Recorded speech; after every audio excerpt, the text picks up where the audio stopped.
Our brothers, another pillar in this travail, Reverend Herbert Daughtry.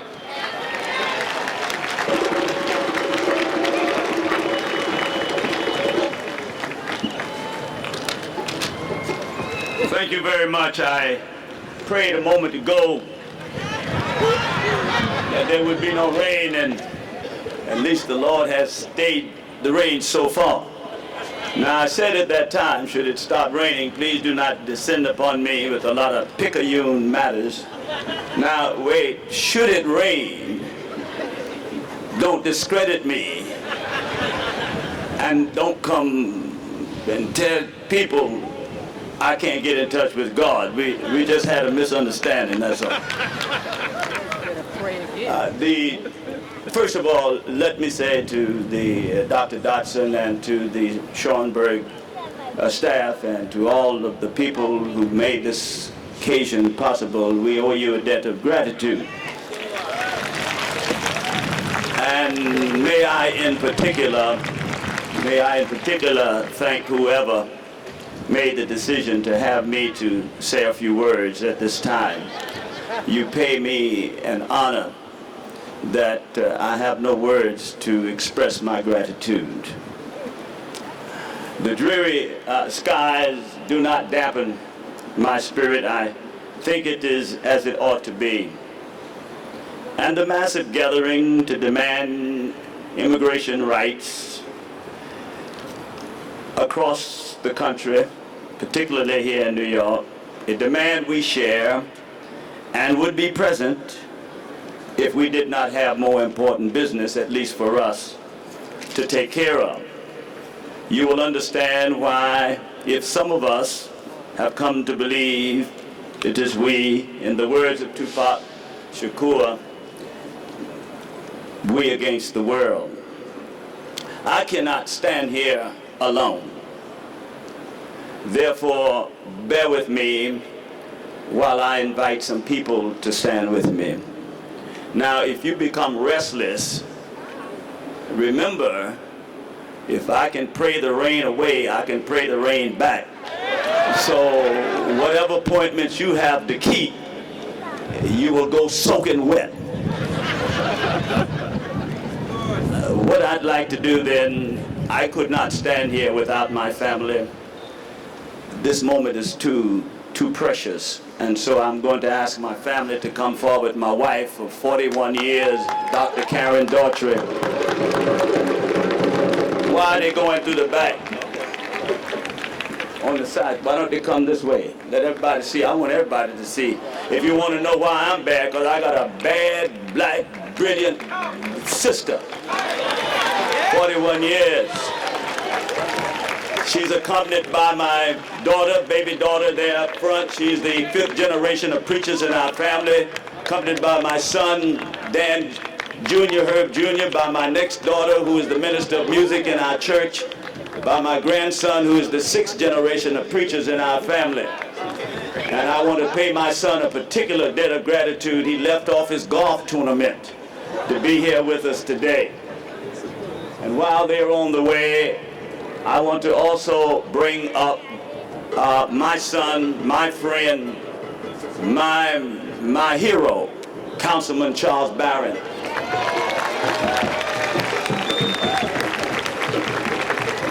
Now, y'all know what I mean when I say my son.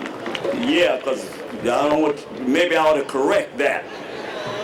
He's like a son to me. Put it that way. I wrote the book on Tupac Shakur, and I titled it Letters to My Son. He was a member of our church. And my wife said, no, honey, you better correct that, my son. Why don't you say Letters to a Son? People may get the wrong idea. Councilman Charles Barron. And I want to bring also my friends and members of 1,000 Years, my publicist and my public relation people, Sister Angela, and her husband, Greg Coxley. And then what I thought I had to do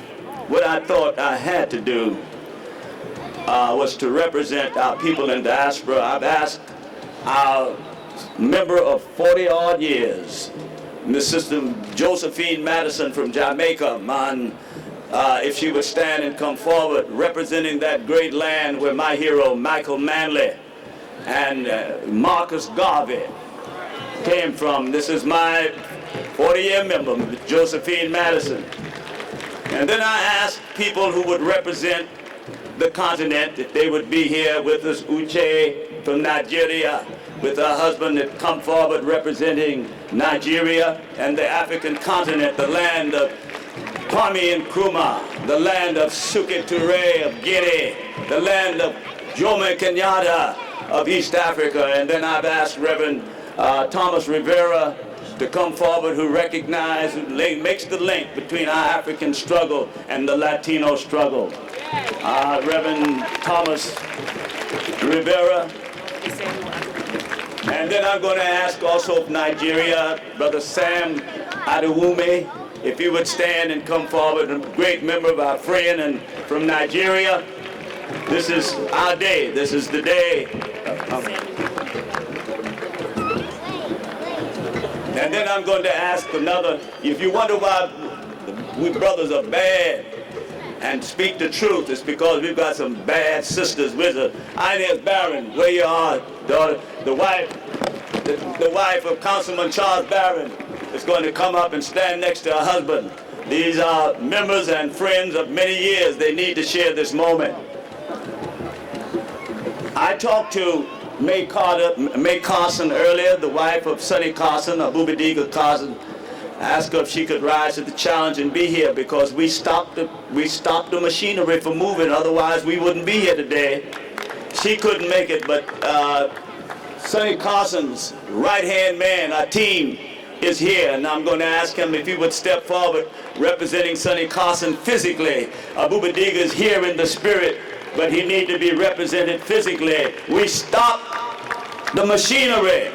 The government wanted to continue to construct buildings. We said, if you do, you might as well bury our bones with the bones of our ancestors. Not a machine will move. And Abubadiga was the brother who led that struggle. Our team.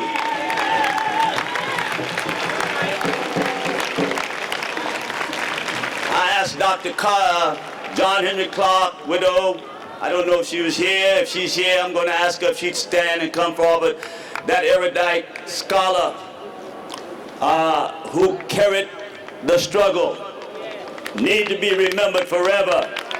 And I asked Noel Pointer, the artist who turned revolutionary, if his relatives was here, to please come up here and stand with me on this occasion.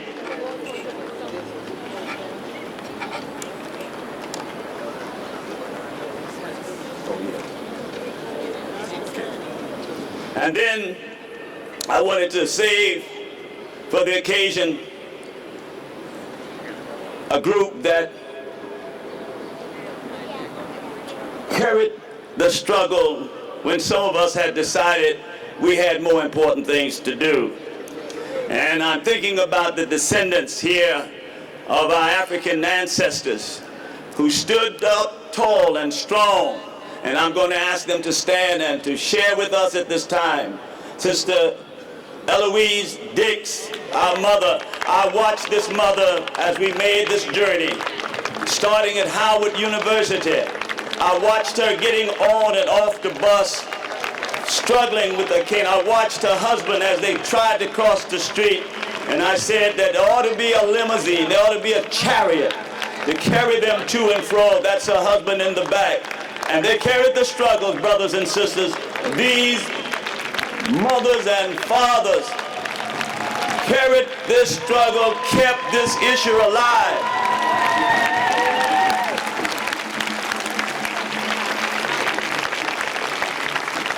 And then the mighty, the strong,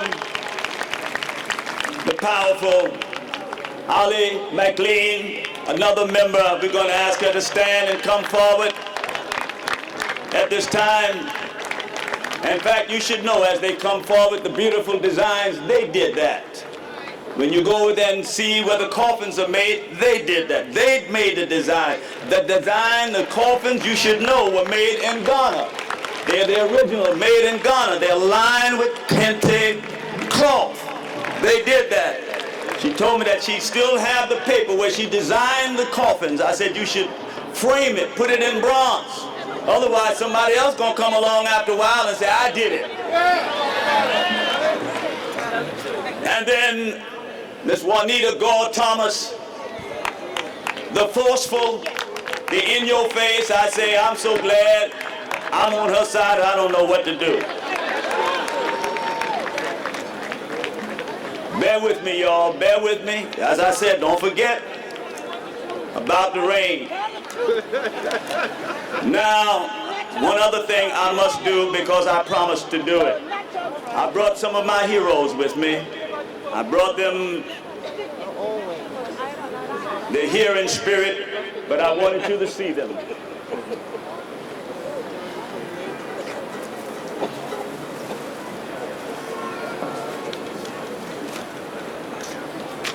I brought with me today, I told Ella Baker, when I get my chance, sister, I'll remember you forever. She represents Fannie Lou Hamer. She represents Harriet Tubman. She represents Sojourner Truth and those women, and Ida B. Wells. Women that we talked about who fought long and hard. I thought I'd bring along with me my great hero, the wife of my great hero, a hero in and of herself, Betty Shabazz.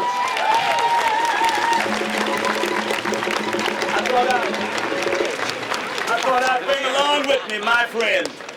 Spent the last days at my church. My friend, Stokely Carmichael, Kwame Ture. God bless you, brother. We'll never forget your struggle. And also C.L.R. James, the great Trinidadian scholar, who was not only a scholar but a struggler. We'll never forget you, brother. We'll never forget you. And I thought I'd bring along my son, Tupac Shakur. We'll never forget your son. And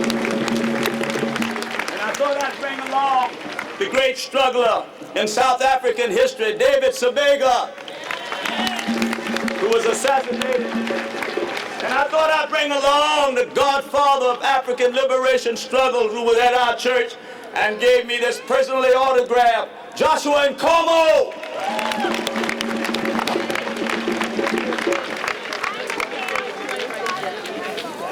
And just before I make my remarks, one other thing I thought I just had to do. I checked the New York newspapers. Bear with me. We want to remember the New York Times for its front page. But guess what? The New York Post didn't think you worthy of mentioning. I don't know if that's a bad thing. Sometimes if the devil speak well of you, you better beware. The Daily News thought you belonged somewhere back on page 12 in a little column somewhere there. But the Newsday got you on the front page. All right, remember those papers, right? But we said, long live the Daily Challenge. Long live the Amsterdam News. News, that is. Long live Herbert. Where is it? Long live Arende, Daily News, Daily Challenge. Long live the Beacon and the Carib News and all the black press. Long live the black journalists. When nobody else was there, they were there. Long live Clemson Brown there. Long live Lim Petergan, who filmed us when we first went down into the grave site when nobody else paid us any mind. Long live the black press. And those of you who have responsibility for this program, let us not forget when you start giving out contracts. Who should get the contracts to document our history?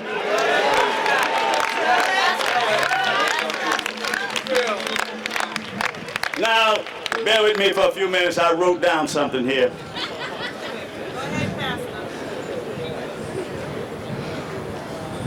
In my 46 years of ministry, I have done innumerable eulogies. But this is the first I have been asked to do. The first time I've been asked to do a eulogy for someone who made his transition over 200 years ago. And to add to the towering challenge is that this male adult represent the countless African men whose remains repose beneath our feet, and the structures of steel and stone and stuff. But even more, this man, whom we eulogize in a real sense, represent not only the remains of those buried here in this we sanctify as a hallowed place, but all men of African origin who went through the unspeakable horrors of the Maat, all the years of unparalleled cruelty and suffering. I confess to you, I never felt such an awesome burden as I feel here today, as I think of what happened to our people long into the night, all night long. I commune with our ancestors and the God of our ancestors. I would dare not speak to you for them until I had spoken to them. And so I bring to you with much fear and trembling the words that our ancestors would have me convey to you. Just one more word before I proceed. Honesty and fairness compel me to say the words of our ancestors come through my mouth and my spirit, and I'm not without my faults and frailties, bias, value system, and worldview. In the wee hours of the night, when the shadows creep through one's bedroom, I felt the spirit of our ancestors. And I believe I heard them say, "Son, speak to our children. Tell them and the descendants that shall come after them what we suffered during our enslavement. Tell them that the hurts we suffered over such a long period of time were unlike any hurts known to human history. They came from distant places. They brought a value system unlike anything we had known. They seized upon our hospitality and with evil strategy conquered and enslaved us, with the help in some instances of our own people who really knew not what they were doing. Even as in your day, my son, our children are still bartering away their lives and the lives of their brothers and sisters for a few pieces of silver or a job or a contract or to rub shoulders with the oppressor. They must be exposed. They must be unmasked. Give them a chance to repent, and if they do so, embrace them. If they do not, reject them. Put them outside the camp and deal with them, and you must deal with them, for if you do not deal with them, you will never be able to deal with your oppressor, for they will stand between as buffers, you and your oppressor. It is so often a difficult task to deal with the puppets that the slave masters send. It is so difficult. I'll do that just for you, my brother. It is difficult, and sometimes there is misunderstanding when you have to confront your own. But you can't get to the slave master unless you deal with his slave. You know the names we used to call them. Malcolm taught us what to call them. They are perhaps more detrimental to your legitimate struggle for freedom than the masters they serve. Do not, my son, be deceived by our people in high places.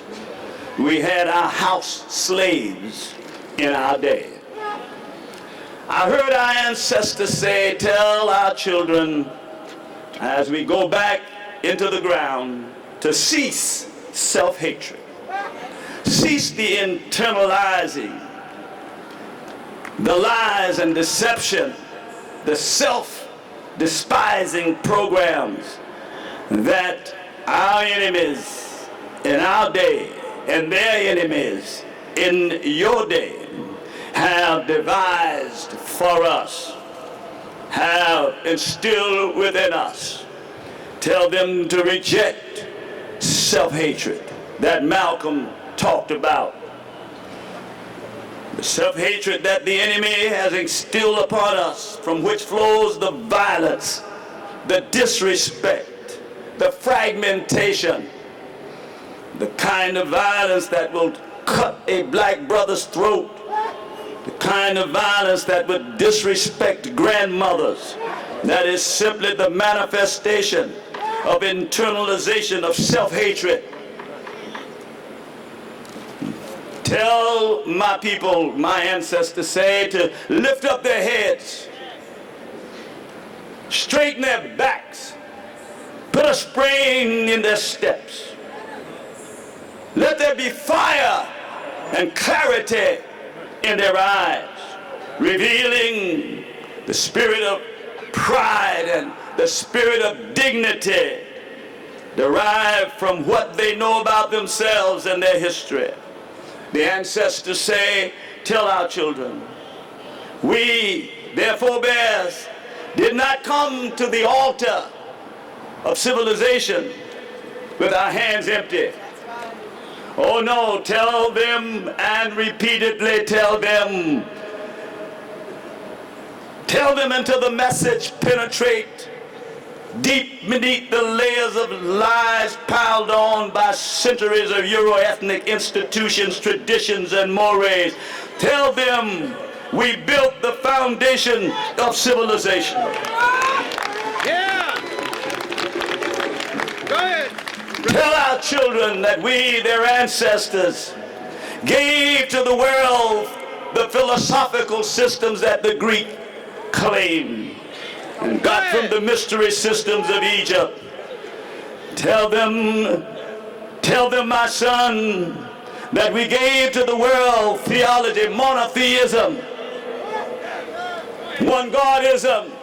Yes, and we gave to the world Jesus Christ, African in origin, revolutionary, and redeeming in action. Tell them, my son, that we gave to the world astronomy, the study of the heavens. Tell them, my son, we gave to the world medicine. Asclepius had diagnosed over 200 diseases long before Hippocrates claimed to have laid ownership to discovering medicine. Tell them that we roamed the waterways of the world long before Columbus discovered he was lost.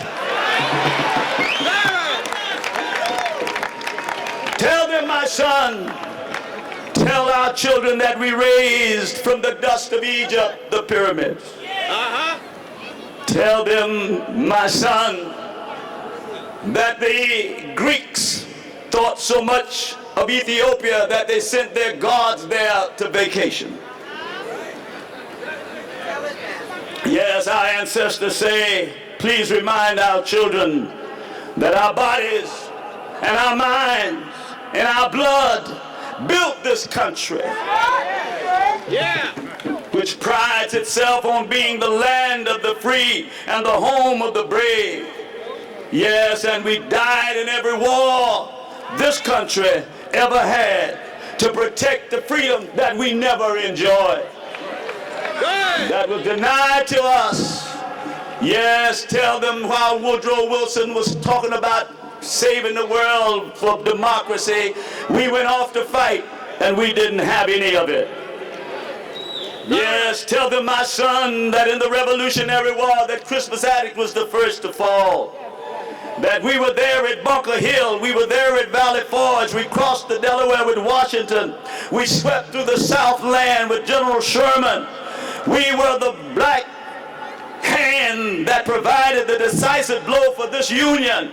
If it had not been for the black soldiers in the Union battle, there wouldn't be any Union. And Abraham Lincoln said as much. Had it not been for the black troops, even in the Revolutionary War, there would be no United States. And George Washington said as much. Yes, we fought for this country. I don't know if my heroes are here. Percy Sutton is here today. I don't know if Roscoe Brown is here today, but these Black Eagles of Tuskegee, Alabama, having nothing to train, disregarded, rejected, yet went off to fly the wild blue yonders and never lost a bomber, never lost a plane, never lost a battle. Do you understand? These flying geniuses of Tuskegee, Alabama, never lost a bomber. Roscoe Brown, I hope he's here somewhere, shot down the first German plane. Yes, we were there when Tiara stormed the hills of San Juan. Some of this I'm not all that proud about, but I just want to tell you about the history, what my ancestor told me to tell you.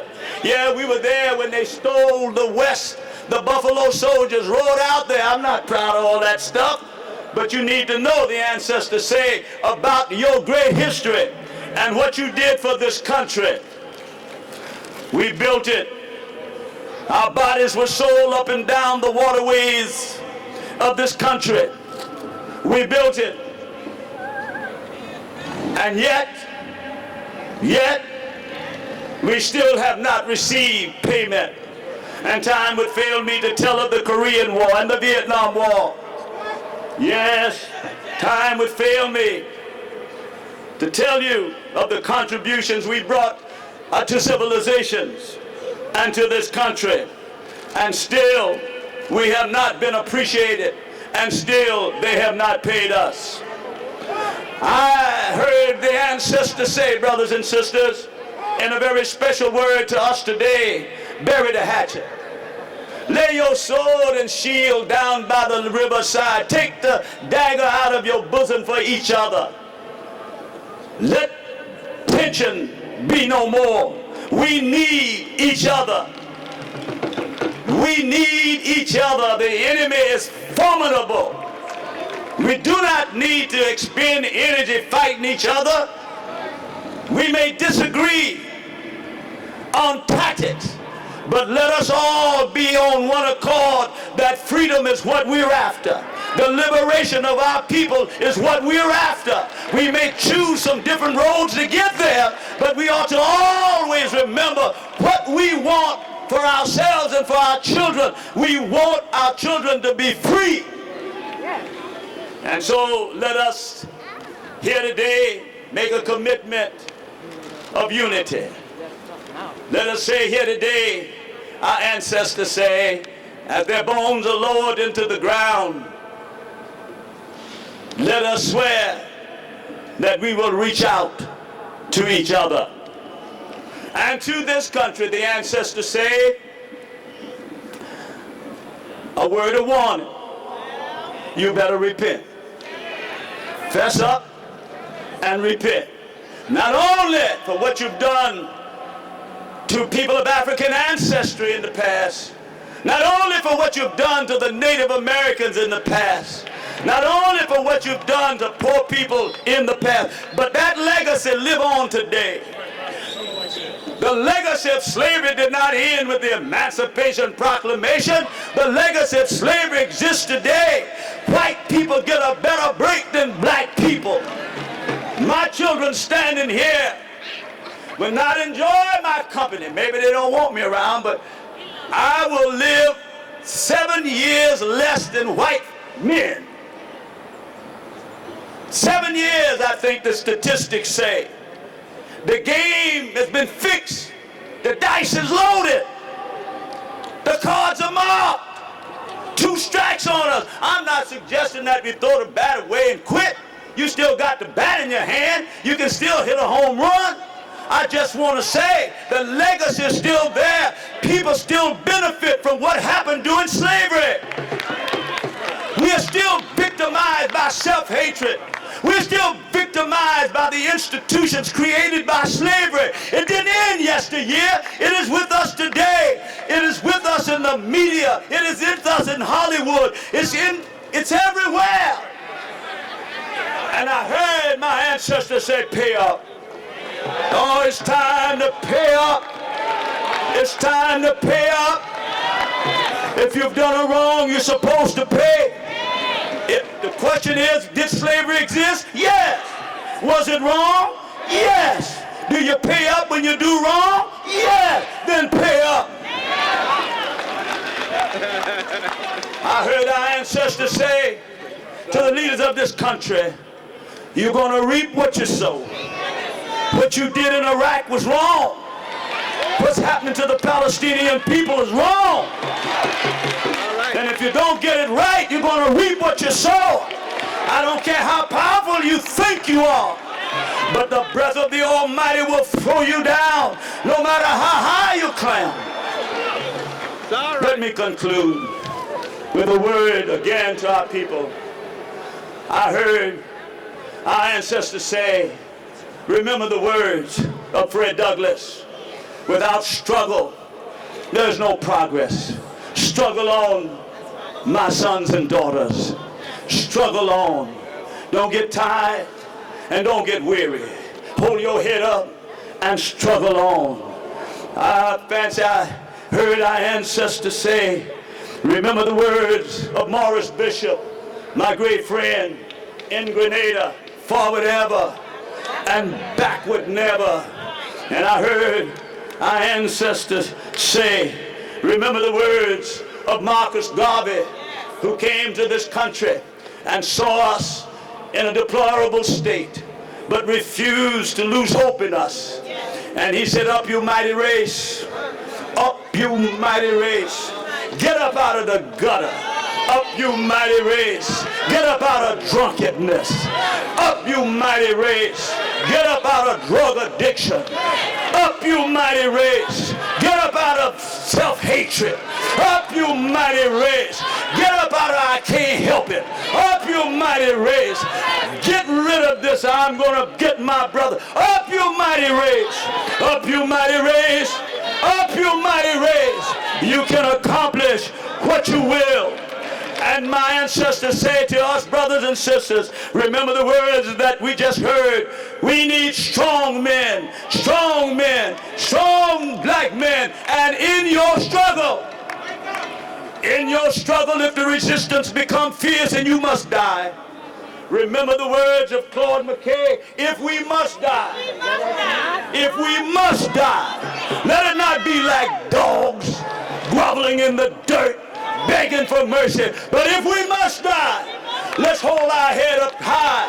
Let's put our chest out. Let's straighten our backs and tell the enemy, take your best shot.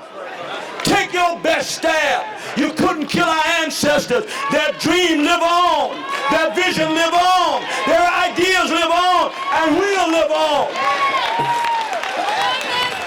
Up you mighty race. Up you mighty race. Up you mighty race. Up you mighty race. Up you mighty race. Up you mighty race.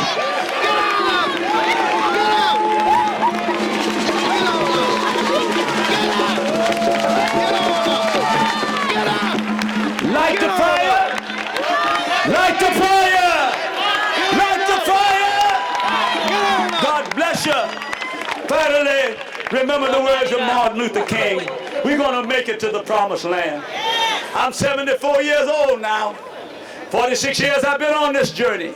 Don't know how much longer I got to be here, but I'm like Dr. King. We're going to make it to the promised land. Nobody's going to stop us. Nobody's going to turn us around. We're on our way to the promised land. God bless you.